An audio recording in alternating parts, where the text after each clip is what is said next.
sábado para todos, bienvenidos a Saber Vivir Mejor.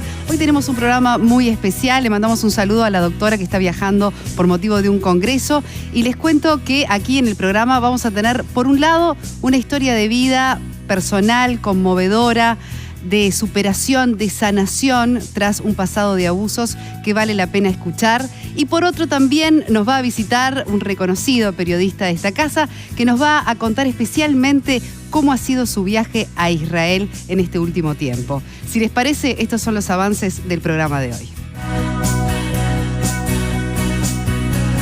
Hoy, en Saber Vivir Mejor, conversamos sobre la violencia en la familia con la operadora psicosocial Carla Manrique.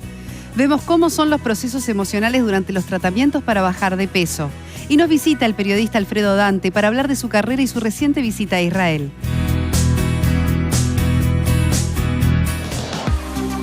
En Farmacia San Roque encontrás todas las maneras de vivir bien. sanroque.com.uy.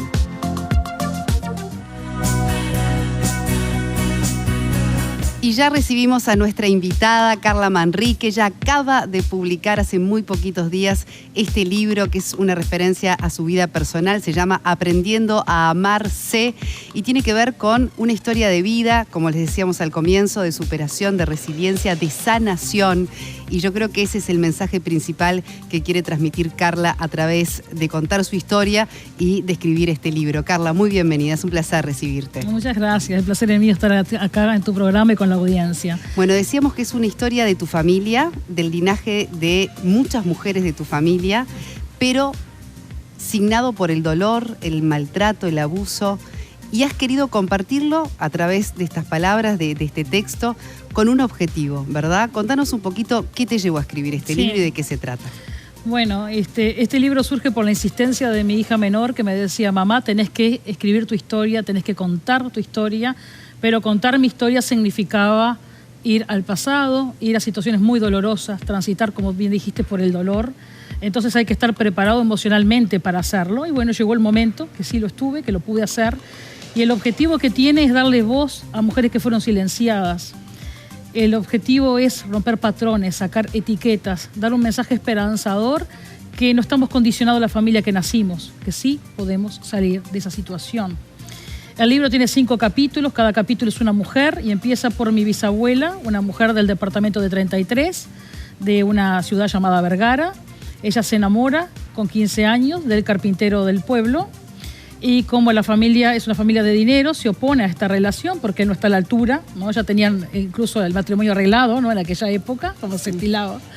Y le prohíben ese noviazgo, por lo cual ella cae en depresión, se enferma a tal punto que los padres se asustan y dicen, bueno, antes de que pase algo grave, preferimos que se case con él.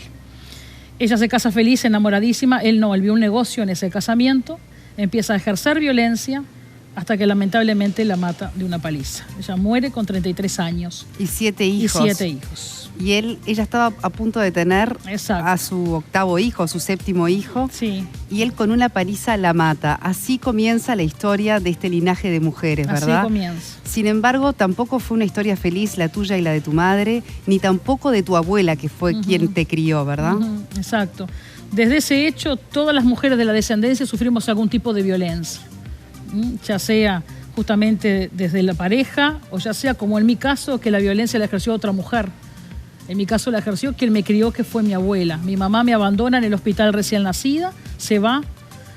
¿Por qué se va? Porque no aguanta más los malos tratos de su mamá. ¿Y con quién me deja? Con ella, que es quien me cría. Entonces ahí sigue justamente, ¿no?, este ciclo de violencia.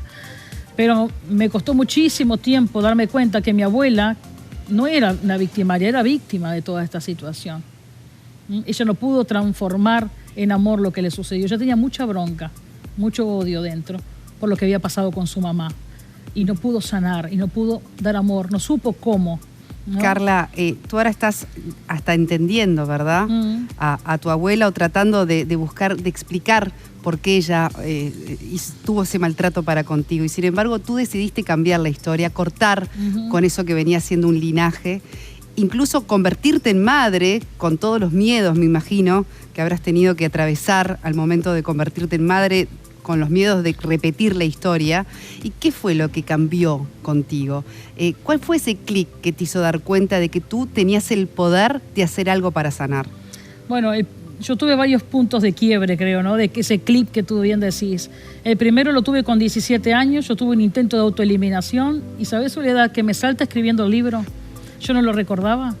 Yo tuve idea suicida a los 15, a los 17 me tomé todos los psicofármacos que encontré de mi abuela y terminé en el hospital con una baja de estómago. Me llevaron solita en una ambulancia al Vilar de Bo a ver psiquiatra. Cuando me pasa el médico y me dice, mija, ¿por qué se quiso matar? Y ahí le digo, es que no aguanto más los malos tratos, mi abuela me pega, me humilla, no tengo a nadie, ¿no? Mi madre me abandonó, no tengo más familia. Y el médico me mira y me dice, acá tendría que estar su abuela, no usted. Esa frase hizo un clic en mi cabeza, lo miré y le digo, tiene razón. Es más, yo acá no vuelvo más, yo tengo que vivir y vivir bien. En ese momento no lo veía, no veía salida. Yo me veía viejita y me veía sometida por mi abuela. Yo no veía salida a esa situación. Y ese fue el primer punto de quiebre. Desde ahí hasta ahora nunca más tuve una ideación suicida. El próximo punto de quiebre fue a los 20 años. Fui mamá muy joven. 20 años, embarazada. ¿Qué iba a hacer con mi vida? ¿Qué iba a pasar? Y ahí dije, bueno, ahora ya no importa mi vida. Ahora hay alguien que depende de mí. Y yo no quiero para mi hija lo mismo que pasó conmigo. Entonces, obviamente que la historia no se puede repetir. Y ese fue ese punto grande de quiebre, ¿no? Realmente. Bueno, y justamente la vida, el universo, Dios, como quieran llamarle, me da 2 hijas, mujeres. Y hoy mis hijas me decían, pensar, mamá, que tú podrías haber hecho lo mismo con nosotras. Podrías habernos abandonado, te podrías haber ido, nos podrías haber pegado, porque fue lo que aprendiste, lo que viviste. Y sin embargo, yo dije, no, si esto yo no lo quiero para mí, ¿cómo lo voy a querer, no, para mis hijas? Y el otro punto importante fue hace 9 años, cuando fallece mi abuela, y que pude ir y pude perdonar de corazón, no de la boca para afuera. Tomarle la mano, decirle que la perdonaba, pero que sobre todo decirle gracias. Gracias. Gracias por todo lo que me diste también. Porque no quiero que digan, pobre Carla, qué horrible, qué vida. No, no, gracias a ellos soy la mujer que soy hoy. Es emocionante, Carla, escucharte. Y me imagino otras personas que también pueden haber vivido situaciones de extrema violencia, ¿verdad? Incluso tú compartías el otro día algunos datos de UNICEF con respecto a la violencia intrafamiliar en nuestro país. Y te pregunto, más allá de la buena voluntad, ¿qué más se necesita para poder cortar con una historia de violencia? Para amarse a uno mismo, porque vos decías, el amor propio acá es todo. Es todo. ¿Cómo empezar a construir ese amor propio después de tanto maltrato? Bueno, lo primero que tenemos que hacer es visibilizarlo. Si yo no me doy cuenta qué violencia, ¿cuántas veces la tenemos naturalizada? Nos acostumbramos, ¿no? ¿En cuántos hogares se siguen diciendo los trapitos sucios se lavan en casa? Esa violencia de puertas hacia adentro, ¿no? Que nadie sabe o que les parece que en todas las casas pasa lo mismo. Naturalizamos muchos comportamientos. Entonces, claro, si yo no lo veo, no lo reconozco. ¿Cómo hago para cortarlo si para mí no es violencia? ¿Cuántas veces nos creemos esas humillaciones? Que el hombre te diga, pero yo te quiero, yo te cuido, soy el único. ¿Quién te va a querer? ¿Quién te va a agarrar? Mirá cómo estás. Hace años que no trabajas. ¿Quién te va a cuidar los hijos? Te estás gorda, estás fea. Y lo terminás creyendo, ¿sabes? Que terminás creyendo que tiene razón, que no podés hacer nada. Es más, lo que hacen justamente, generalmente, es aislarte de tu familia. Lo más seguro es que ya estés peleado con el resto de la familia y no tengas más nada que a él. Y es cierto, él me quiere, es el único que está. Visibilizar esa situación de violencia y después... Después empezar a trabajar en tomar herramientas para nosotros fortalecernos, darnos cuenta que no queremos más eso para nuestra vida, porque el amor no duele, el amor no humilla, el amor no maltrata, eso no es amor. Si le damos ese nombre estamos muy equivocados. Por eso el nombre del libro, Aprendiendo a Amar, sé, porque el camino de sanación y de transformación es el amor propio. Si yo no me quiero, ¿quién me va a querer? Si yo no me quiero... Y después de haber tenido una crianza tan violenta y con tanto maltrato, ¿cómo sos hoy como madre, con tus hijas, donde el vínculo claramente es distinto? ¿Y qué cosas te enseñó también la maternidad, ¿no? Sobre ti misma, me imagino? Bueno, es una escuela permanente, ¿no? No hay escuela para padres y uno empieza a aprender en la marcha. No es lo mismo un niño pequeño, ahora soy madre de mujeres, ¿no? La mayor tiene 24 y la menor 19. Y bueno, y qué lindo es acompañar todos los procesos, ¿no? De la vida de nuestros hijos. Ser una madre presente, estar y con equivocaciones y no tener problemas en pedir perdón, ¿no? Cuando uno se equivoca. Yo siempre le digo, no somos papás perfectos y no tenemos hijos perfectos tampoco, lo cual nos cuesta mucho reconocer, porque pensamos que nuestros hijos son, pero no lo son. Y nosotros tampoco. Y si nos equivocamos, no decir, ay, qué horrible, yo soy la mamá y cómo le voy a ir a pedir disculpas y decir, me equivoqué. No hay problema ninguno, ir y decirlo, ¿no? Y me he sentado con mis hijas y le he pedido disculpas porque hay cosas que obviamente no pude ver en su momento, que ahora, hoy más grande, ¿no? Con otra experiencia y con otras herramientas sí las puedo ver y bueno, y decirlo. Lo principal que apuesto es al diálogo, ¿no? Al poder conversar, a tener un espacio de escucha. ¿Qué le pasa a ellos? ¿Qué sienten? Y también contarles qué me pasa a mí. Uh-huh. Y la importancia también de conocer la propia historia de uno, ¿no? ¿Qué le pasó a mi mamá? ¿Qué le pasó a mi abuela? Tener a veces el coraje de profundizar en nuestra propia historia, ¿no? De familiar. ¿Qué fueron esas cosas que sucedieron? Aprendiendo a amarse es tu libro, Carla, gracias. Yo sé que tenés la intención de ayudar a mucha gente con él. Ojalá que sí. Así que ya está disponible, acaba de salir y bueno, se trata de eso, ¿verdad? De darle herramientas y esperanza de que uno no es víctima necesariamente de la familia en la que nació, sino que puede superarse y salir adelante. Muchísimas gracias, Carla, ha sido un placer. Igualmente, muchas gracias. Nosotros continuamos en Saber Vivir Mejor y vamos a ir cambiando de tema. Les cuento que por lo pronto les hacemos algunas preguntas como de rutina.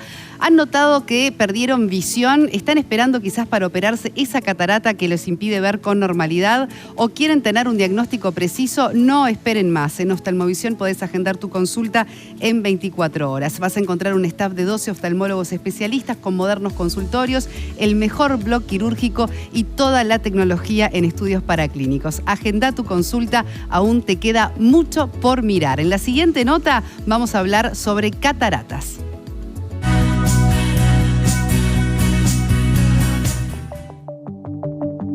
Estamos muy acostumbrados a escuchar sobre cataratas, pero ¿qué son realmente las cataratas? Yo siempre les explico a los pacientes que la catarata es la opacificación del cristalino, el lente natural con el que todos nacemos. Todos tenemos ese lente que con el correr del tiempo va empezando a perder esa transparencia. Debe ser cristalino, transparente, tal como lo dice la palabra. Pero con el correr del tiempo se va opacificando. Entonces es como tratar de ver a través de una ventana que en vez de tener un vidrio perfectamente limpio, tenemos un vidrio sucio y que además cada vez se va ensuciando más. Además de eso va creciendo de esta forma, se ensancha, se hace como gordito, lo cual puede ser un problema en ciertos pacientes, por ejemplo aquellos pacientes que naturalmente tienen un drenaje estrecho del humor acuoso. Entonces si la catarata va creciendo, lo va apretando y lentamente eso puede empezar a subir la presión de la vista.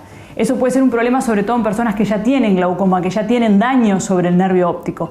Por eso actualmente la tendencia mundial es en pacientes con glaucoma a sacar la catarata lo más precozmente posible para evitar este tipo de complicaciones. En Oftalmovisión contamos con la última tecnología en cirugía de cataratas y distintos tipos de lentes intraoculares que pueden además ayudar a corregir el defecto de enfoque del paciente, logrando una mejor independencia de sus lentes.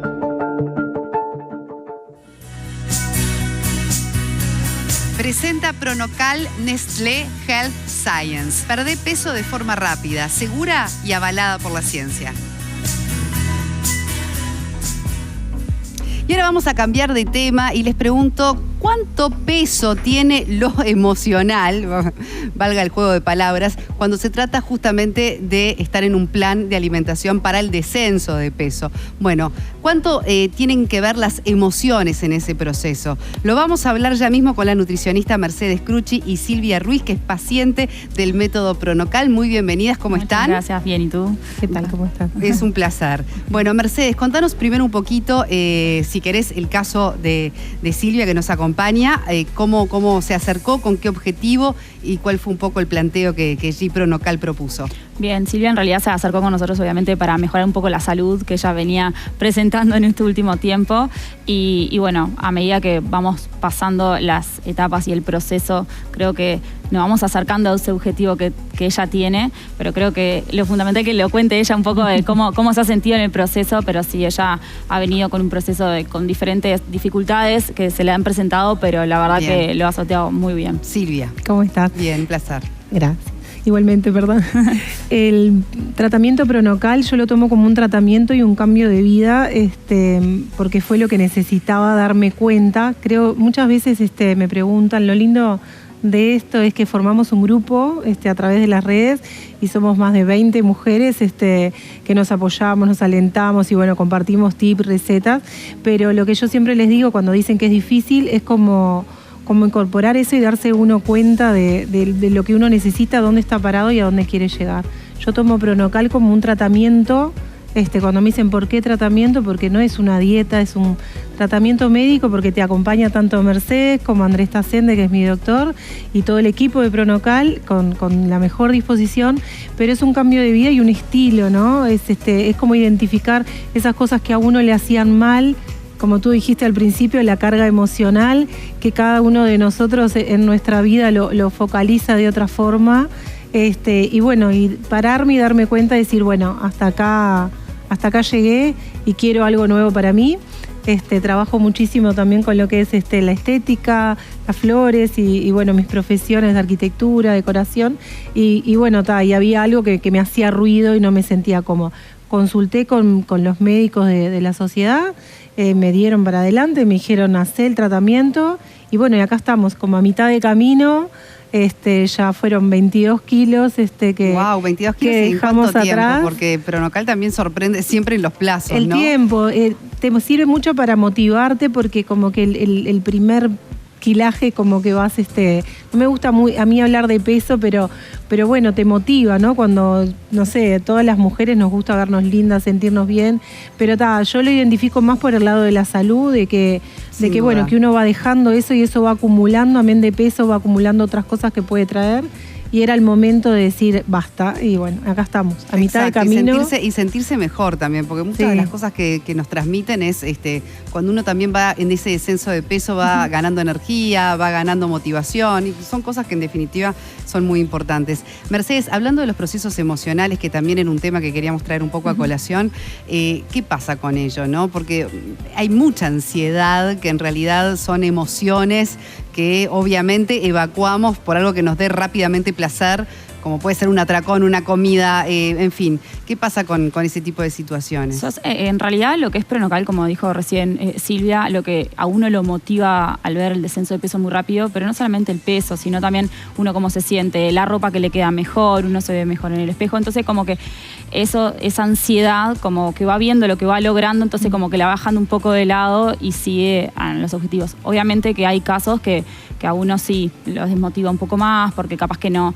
está descendiendo lo que espera o no se ve como quiere, pero creo que en el conjunto, tanto el equipo, tanto médico como nutrición, siempre estamos dándole herramientas para que pueda lograrlo y ver no solamente lo que le queda por bajar de peso, por ejemplo, que es el número que siempre ve el paciente, sino todo lo que ha logrado. El cambio de vida, bueno, que la ropa le quede mejor. Exacto. Entonces, todo también, que eso también es lo emocional. Exacto. En definitiva, ¿no? Exacto, sí. Vinculado a los logros, a lo positivo. Sí. Ha sido un placer. Muchísimas gracias, Silvia Mercedes, por acompañarnos. Por y bueno, que continúe entonces este proceso tan positivo. Muchas gracias. Ha sido un placer.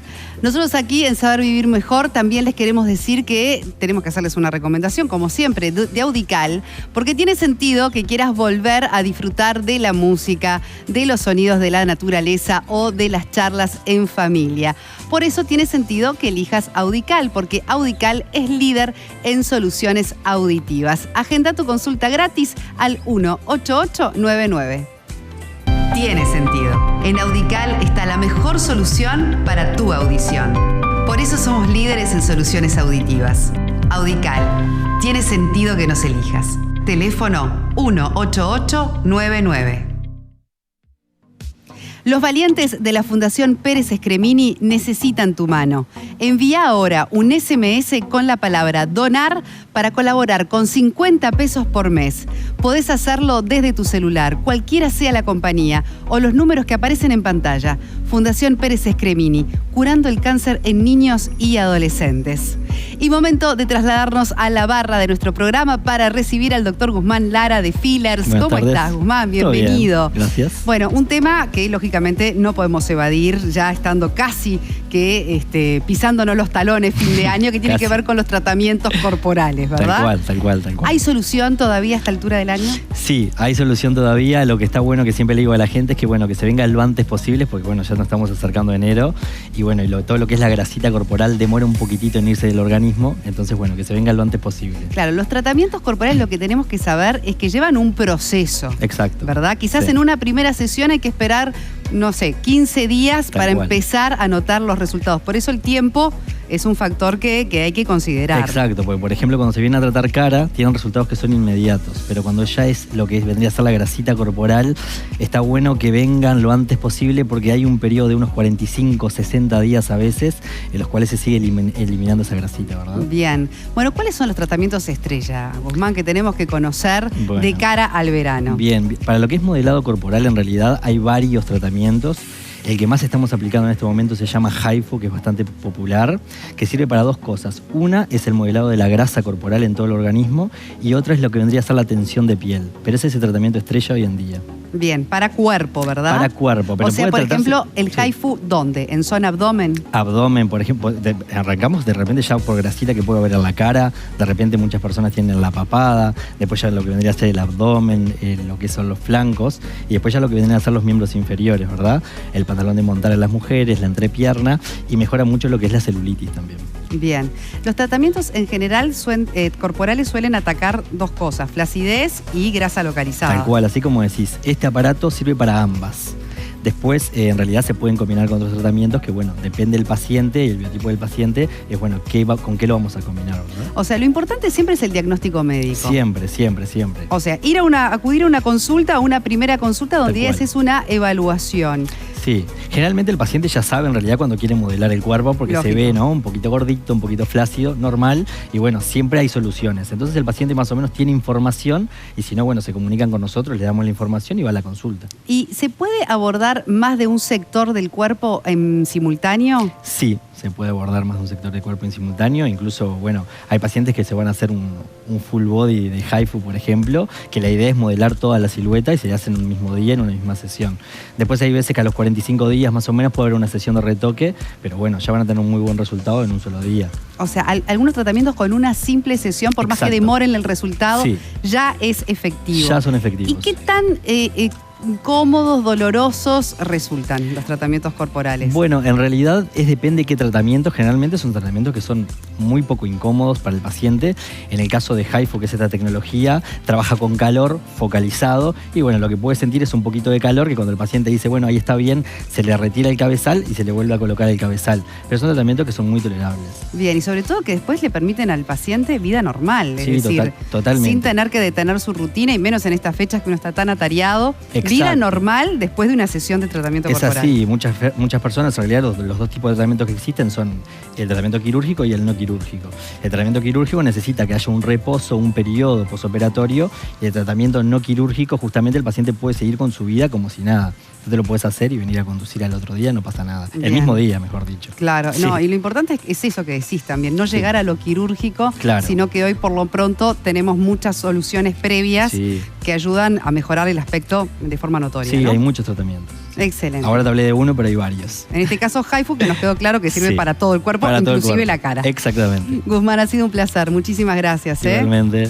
Continuamos en Saber Vivir Mejor y les quiero contar que esta primavera usa el lente de sol que te guste con el aumento que necesites. En Óptica Brioso te dan la oportunidad que elijas el tuyo y te descuenta hasta el 20%. Lentes de sol graduados, bifocales y multifocales para que no te pierdas ningún detalle.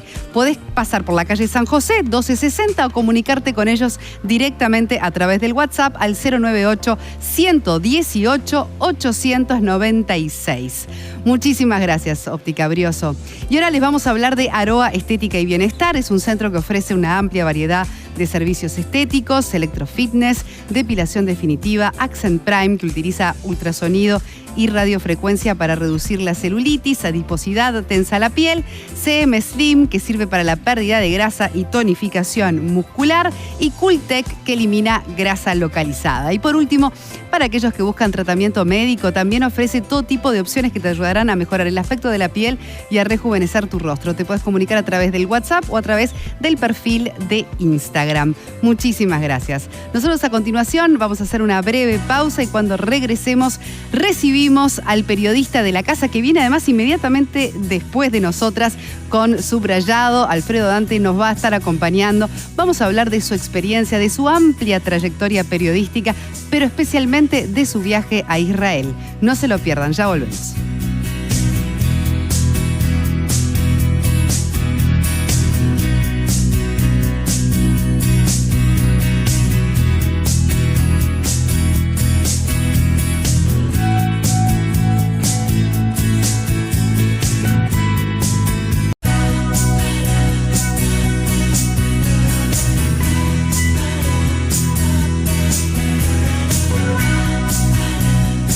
Continuamos en Saber Vivir Mejor, en instantes nada más con Alfredo Dante, periodista de esta casa, coordinador de Subrayado y que en instantes estará comenzando Subrayado sábado. Vamos a estar conversando de su experiencia profesional, su experiencia personal, su viaje a Israel, entre otros temas apasionantes. Pero momento de decirles que con Farmacia San Roque vivís bien, vivís como más te gusta, porque con su programa de puntos accedes a descuentos exclusivos y además sumas puntos que puedes usar como forma de pago.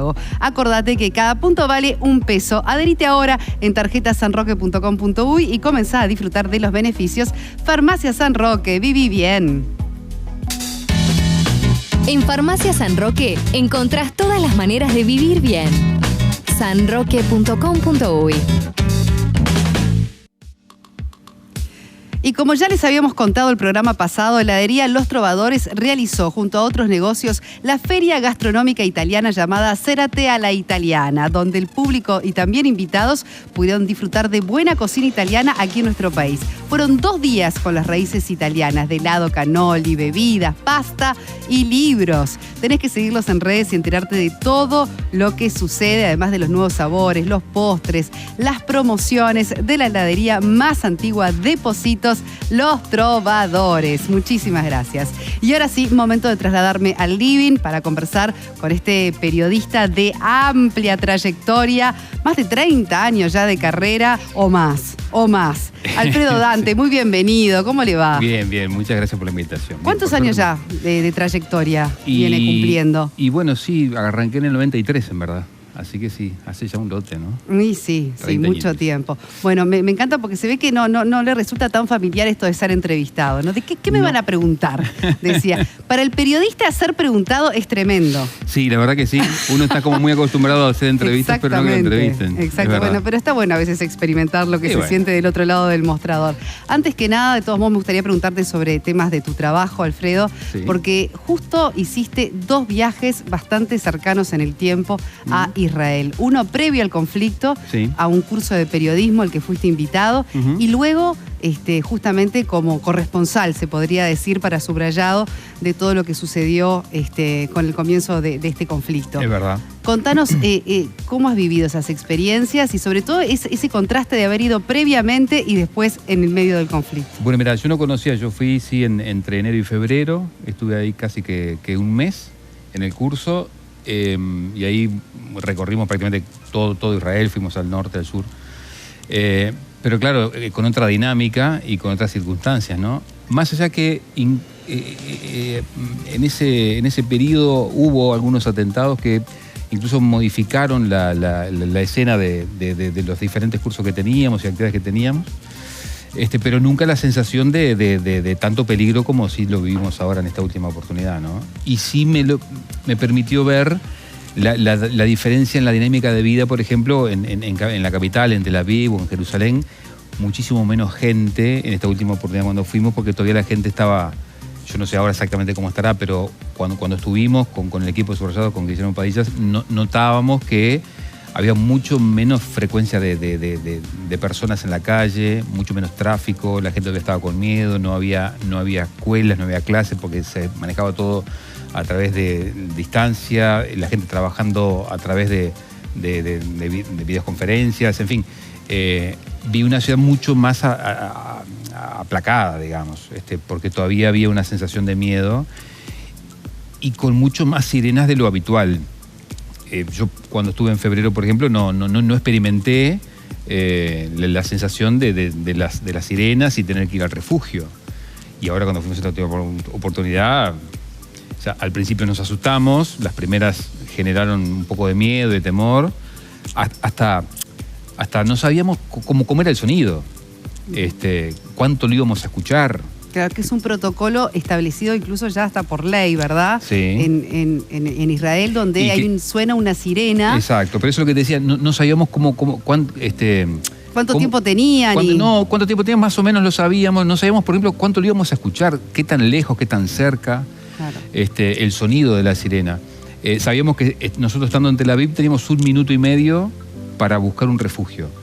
Cuando estábamos más al sur, cuanto más al sur o cuanto más al norte te vas, ese tiempo se va achicando. Nosotros estábamos de alguna manera en una zona bastante más protegida porque teníamos ese lapso que te permite buscar un lugar. Si estás en el hotel o estás en una casa, podés ir al refugio.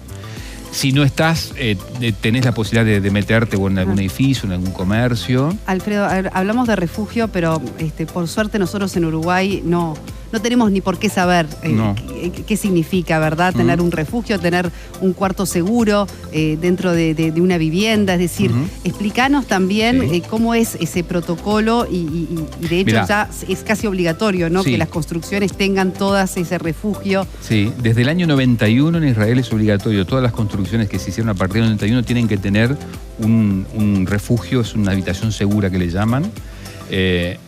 Entonces, la mayoría ya los tiene.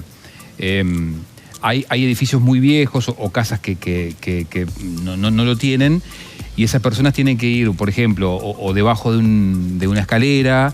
Si estás en la calle, tienen que ir a un comercio, meterse en un comercio. Buscar de alguna manera la posibilidad de estar refugiados ante la eventualidad de que caiga o cerca o encima un cohete, un misil, de lo que fuera. Vimos, por ejemplo, cuando fuimos a Askelon, que es una ciudad que está relativamente cerca de la franja, un apartamento, un edificio que había impactado un cohete del Hamas, lo había destruido por completo y la familia había logrado ponerse en el refugio, se había logrado resguardar en el cuarto seguro y esa familia se salvó. Qué fuerte. Porque es verdad, Israel tiene la cúpula de hierro, pero no puede tener todos los misiles que caen desde Cisjordania o desde la Franja de Gaza en este caso. No le da la capacidad porque a veces realmente hubo días, sobre todo cuando Israel anunciaba que era inminente el ingreso a tierra, por tierra, mejor dicho, la Franja de Gaza, que la verdad que los bombardeos desde la Franja de Gaza eran particularmente intensos. Y era muy común tener que bajar. En ese sentido, desde el punto de vista de la cobertura periodística, se nos complicó con Guillermo porque vos pactabas una entrevista, por ejemplo, vamos con Ortega y nos juntamos a las 4 de la tarde en la parte sur por decirte algo, y eso cambiaba todo porque las sirenas había muchas alarmas, estaban bombardeando bastante, entonces la gente no sale, se queda. Entonces, bueno, vuelvo a lo del refugio. La gente, hay una cultura que, por ejemplo, los edificios están todos abiertos, los comercios están abiertos y si hay sirena, la gente, de hecho nos pasó, estábamos en el hotel había cuarto seguro y sonó la sirena y hubo gente que pasaba por allí que se metió y las puertas estaban abiertas porque hay un sentido de supervivencia y de seguridad tan nato en los israelíes que dejan abierto. No hay peligro de que te vayan a robar o de rapiñar. Claro. No hay hay sí peligro que te caiga un cohete o que te pueda lastimar por unas esquirlas o algo. Bien. Ahora, Alfredo, cuando fuiste como corresponsal, ¿qué sentiste, digamos, como más allá de que era un desafío enorme profesional, sin dudas? Pero ¿hay miedo? La vocación está por delante de esos temores. Sí, las dos cosas, ¿no? La vocación está, pero la verdad que en determinados momentos sentimos miedo.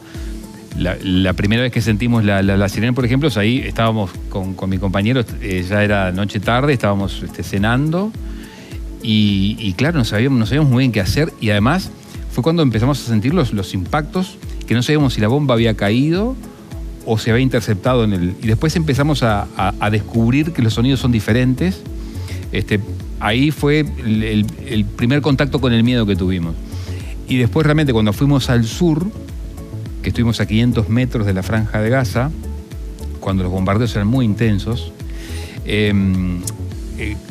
nos trasladan en un ómnibus que era blindado, y antes de bajar nos dicen, bueno muchachos, acá la cúpula de hierro no funciona. Sí funciona la sirena. Si estamos haciendo la cobertura y suena la alarma, tienen 5 segundos, no busquen refugio, no busquen nada, tírense al piso. Y no tienen otra que tirarse al piso y taparse la cabeza. Ahí ya estábamos con chaleco, con casco, porque acá la cúpula no le da la capacidad a Israel de detener algo que llega tan cerca. Entonces, si cae una bomba, acá rueguen que no caiga encima de ustedes. Si les cae cerca, capaz que lo lastima una esquirla. De hecho, estando haciendo la cobertura, además nos dijeron, vamos a estar 40, 50 minutos y nos vamos. Íbamos a ir a otro kibutz, y cuando íbamos a entrar eran tan intensos los bombardeos del lado de la Franja de Gaza que nos detuvieron, dimos una vuelta grande y fuimos a otro de los kibutz atacados. Y de hecho, ahí créeme que las bombas se te movía el piso y sonaba muy fuerte. De hecho, un soldado a 200 porque metros además uno muere. no sabe cómo puede llegar a reaccionar, porque no conoce esa situación. Claro. Frente a un momento como ese, ¿no? De vida o muerte. Sí, no se conoce a sí mismo ante ese tipo de situaciones. Sí. En tu caso, que Ahí te diré que hicimos la cobertura como pudimos. Ahí teníamos un poco... Habíamos periodistas, no sé, seríamos 20 periodistas desde cadenas internacionales, porque era de las primeras visitas que se hacía al kibutz, Benit, que fue uno de los atacados por el Hamas. Y todos estábamos en la misma, tratando de hacer la cobertura rápido para poder irnos. Tú decías que viste un soldado morir. Yo no lo vi, murió a unos 200 metros donde estábamos cuando estábamos haciendo la cobertura. Porque eso también es tremendo, ¿no? Sí, claro. Claro. Vivir esa experiencia. Y más, cuando fuimos a Asdod, que es otra de las ciudades que también fue atacada, que era aquello era una ciudad desierta, una ciudad fantasma, no había nadie, una ciudad donde viven habitualmente unas 35.000 personas, que toda la gente se fue, se evacuó. Ahí nos habían dicho, está limpia de terroristas, pero estando ahí, les llega el aviso de que habían tenido información de que había un terrorista que estaba relativamente cerca, pero que finalmente lo capturaron, estaba exhausto porque ya habían pasado varios días, estaba escondido. Entonces te deja esa sensación de que estuviste en un lugar donde también pudo haber pasado cualquier cosa. Cuando, ya te digo, la cobertura en el sur fue compleja. Fue fuerte. Sí, porque general teníamos un poco de miedo, la verdad. Y después la otra sensación bastante angustiante fue cuando fuimos a el rabinato, donde estaban todos los contenedores con los cuerpos de las personas muertas, que es como ir a la playa de contenedores acá, en el puerto, una hilera de contenedores, todos refrigerados, con los cuerpos de las personas que el Hamas había matado, esperando para ser identificados, porque no había que esperar exámenes de ADN para saber a quién correspondía la identidad de cada uno de sus cuerpos. Eso fue como, porque además había olor, o sea, toda la sensación, todos los sentidos se te agudizaban ahí, porque eso fue también como muy chocante de ver eso, de vivir eso. La verdad que fue complejo. En el momento quizás está la adrenalina, ¿no? De lo que uno está viviendo, de lo que uno está viendo, del trabajo que tiene que hacer, pero después visto en perspectiva, conocer esa realidad en un momento en pleno conflicto, en el lugar de los hechos, porque una cosa es lo que nosotros vemos a través de las noticias, de los medios, pero que el estar ahí, ¿crees que se puede realmente transmitir, digamos, lo que se está viviendo? Sí, te diría que sí. A mí me quedó, en todo caso, lo pendiente, si querés, es poder haber estado mismo en la franja, ¿no? Para poder también vivenciarlo, en ese momento ya lo que estaba pasando con los bombardeos israelíes a la Franja de Gaza. Pero claro, no se puede pasar. Hasta ahora no se podía pasar. O sea, las fronteras estaban cerradas, entonces no tenías posibilidades de... Es más, hicimos... Pero de haber podido ir... hubiera ido, sí. Es más, hicimos las gestiones para estar en el frente con para ver cómo se preparaban los soldados. Cuando se anunciaba que era inminente, tampoco pudimos hacerlo. Y por supuesto que pasar tampoco se podía. Y Alfredo, ¿tu familia en paralelo cómo manejaba la situación? ¿Cómo era el contacto con ella también durante ese tiempo que estuviste Y bueno, yo trataba de tranquilizar, sobre todo. ¿Podían tener un contacto diario? Sí, por suerte sí. Al final de la jornada, la jornada con Guillermo, la verdad que terminamos, porque era muy larga, porque terminaban por la diferencia horaria incluso. Teníamos un subrayado acá a las 8, a las 20 horas, la segunda salida habitualmente, 20:15, ya eran las 2 y pico de la mañana, y entre que terminamos de armar las cosas, nos dormíamos como a las 3 de la mañana, y a las 8, 7:30, 8 ya empezaba la actividad. Porque tenías que moverte, ir al sur, porque tenías que moverte, ir a hacer entrevistas, lo que fuera. Y ahí ya seguíamos de largo, porque después, bueno, vos sabés, que la edición, entonces, y después la salida al aire, entonces terminamos exhaustos. Entonces, cuando terminábamos la jornada, ahí teníamos un contacto y podíamos llevar tranquilidad, sobre todo, bueno, la familia, mi señora, mi hijo, y bueno, mi vieja también en el interior. Imagínate, a una mujer ya de casi 70 y pico de años. Le mandamos un fuerte abrazo. Mamá, además, que con su hijo, el que está ahí, sin duda. Imagínate que además, claro, le llevaban, mucha gente le preguntaba, che, ¿y tu hijo? Y no sé qué, y a mi señora también, che, y Alfredo, y amigos de mi hijo, ¿y tu padre qué fue a hacer?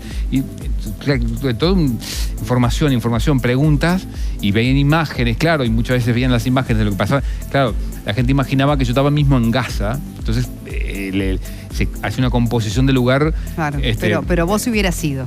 Sí, claro. O sea, hubieras corrido los riesgos de ser necesario. Sí, porque estábamos ahí. Sí, de hecho, haber ido al sur también, o sea, teníamos que estar. Había que vivir esa expresión. Bueno, ha sido espectacular escucharte, obviamente, que una parte de toda esa enorme experiencia que nos contaste de haber viajado a Israel en pleno conflicto y haber vivido lo que viviste. Y ahora ya te pregunto, después de tantos años con el informativo, como coordinador y también como conductor de Subrayado Sábado, ¿qué te deja también esa experiencia del manejo de las noticias?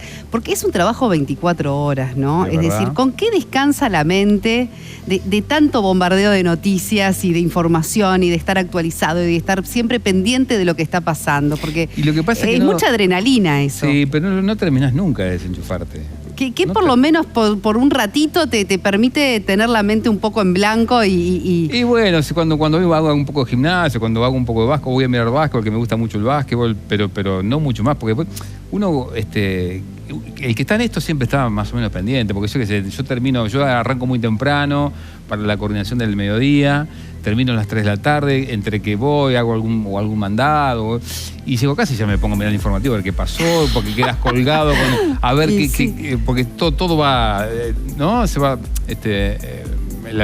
bueno, por lo menos un partido de básquet te distiende un rato. Sí, ahí sí, ¿ves? Ahí bien. Sí. Bueno, yo no quiero dejar de darte mi regalito. Bueno. Acá, por parte de todo el programa, que de Óptica Brioso. Muy bien. Que te quiere agradecer, porque sabemos que además sos una persona muy ocupada. Muchas gracias. Que te hayas tomado el trabajo de venir, aunque ahora estás por salir con el informativo. Sabemos que tu cambio de vestuario es así. Rapidísimo.